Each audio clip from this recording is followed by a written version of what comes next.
We're back. Another episode of a SuperKid Summer.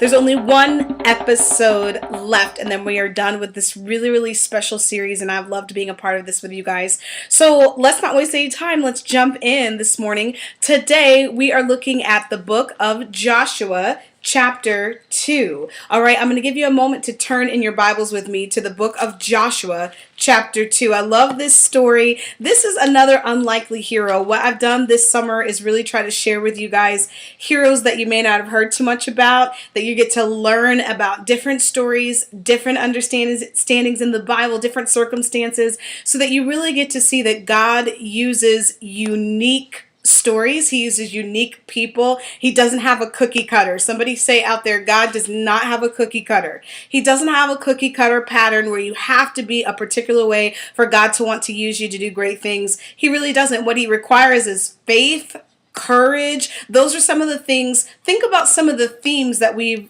been talking about with our heroes. Faith, loyalty, courage, fearlessness, the ability to yield to God's will. Obedience is one. So we've been learning about these characteristics of God's heroes, and they're not what we might think. They didn't have to be physically tough and rah, rah, rah, or anything like that.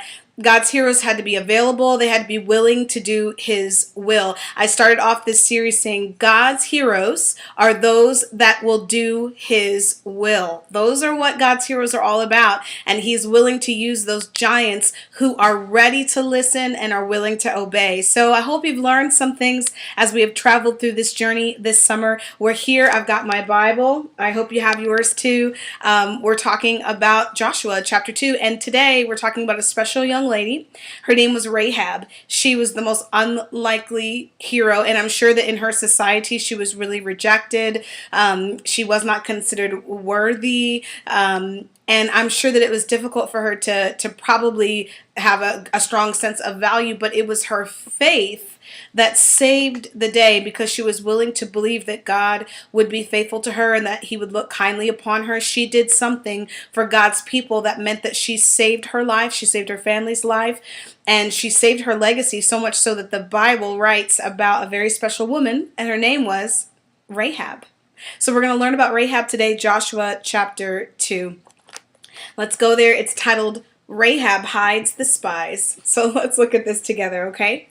Now Joshua the son of Nun sent out 2 men from Acacia Grove to spy secretly, saying, "Go, view the land, especially Jericho." So they went and came to the house of a harlot named Rahab and lodged there. And it was told the king of Jericho, saying, "Behold, men have come here tonight from the children of Israel to search the country." So the king of Jericho sent to Rahab, saying, "Bring out the men who have come to you, who have entered your house, for they have come to search out all the country." Then the woman, Rahab, took the 2 men and hid them. So she said, "Yes, the men came to me, but I did not know where they were from. And it happened as the gate was being shut when it was dark that the men went out. Where the men went, I do not know. Pursue them quickly, for you may overtake them." Verse 6 tells the truth though. "But she had brought them up to the roof and hidden them with the stalks of flax, which she had laid in order on the roof."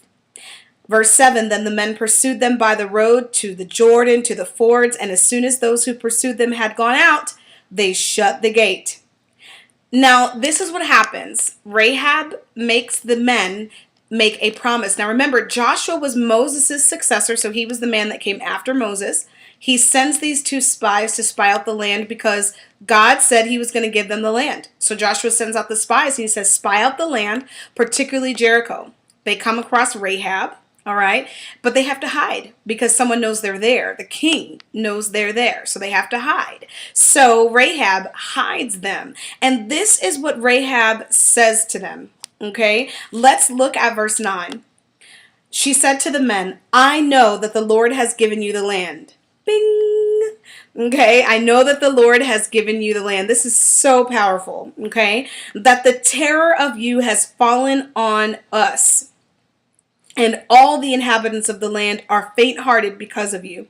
For we have heard of how the Lord dried up the water of the Red Sea for you when you came out of Egypt, and what you did to the 2 kings of the Amorites who were on the other side of the Jordan, Sihon and Og, whom you utterly destroyed. And as soon as we heard these things, our hearts melted. Neither did there remain any more courage in God, any more courage in anyone because of you. For the Lord your God, he is God in heaven above and on earth beneath. This is Rahab's faith talking. Now therefore I beg you, swear to me by the Lord, since I have shown you kindness, that you also will show kindness to my father's house, and give me a true token, and spare my father, my mother, my brothers, my sisters, and all that they have, and deliver our lives from death. So the men answered her, our lives for yours, if none of you tell this business of ours. And it shall be, when the Lord has given us the land, that we will deal kindly and truly with you. This is so powerful. So Rahab makes a deal. She says, look, I have faith that your God is the God of heaven, of the God of earth, the God of all. So I pretty much know if you guys are going to come into my country, that you're going to take us over and we won't be left alive. So here's the deal. If I let you out, if I don't tell anybody about you, save not only me, save my brothers, my sisters, my father, my mother, my family, save us all, okay? And I won't tell anyone that you were here, and I won't tell them where you're going, and I won't tell them that you're spying us out. So this was the deal that she cut. So not only did Rahab have incredible faith in God and what God could do, but Rahab also was unselfish. She didn't just cut a deal for herself, she cut a deal for her whole family. She said, save everyone in my family line. Rahab's faith and her courage are what caused her to be saved. At the end, I just want to read this last thing. So verse 17, it says, so the men said to her, we will be blameless of this oath, which you have made us swear, unless when we come into the land, you bind this line of scarlet cord in the window, through which you let us down, and unless you bring your father, your mother, your brothers, and all your father's household to your own home. So it shall be that whoever goes outside the doors of your house into the street, his blood will be on his own head.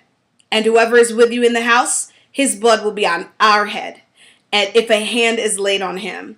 And if you tell this business of ours, then we will be free from the oath which you made us swear. And so she said, according to your words, so be it. And when the men went back, they told Joshua, verse 24, truly the Lord has delivered all the land into our hands. For indeed all the inhabitants of the country are faint-hearted because of us. Which means they were afraid because of Joshua and because of the legacy and the history that they all knew about the Israelites and how they crossed the Red Sea and all those different things. And Jericho knew the story and they were afraid. The moral of this story, the point of this account of reading about Rahab, is that here's a woman who was not really respected by her community because of her profession in life. And God uses Rahab's faith to do something extraordinary, which was to open up the city of Jericho so that the men of Israel could go in and conquer the land as God promised. For God, it was all about making sure that he could honor his word to them. And so he fulfilled his word by the faith of a woman, Rahab, and her unselfish ways, and the fact that she was willing to believe in a God that she did not know. She believed in the God of the Israelites. She didn't have a relationship with him, but she had faith to know all the stories were true. She had extraordinary faith that could only be given to her by God in heaven above, and he used her and her powerful story to make sure that they were able to conquer the land, and they did fulfill their promise to Rahab. They did preserve her and her entire household because they made a promise and they wanted to keep it. So when they went to take down Jericho, they saved Rahab and her entire family. So today, Rahab is our hero because all she did was believe. That's all.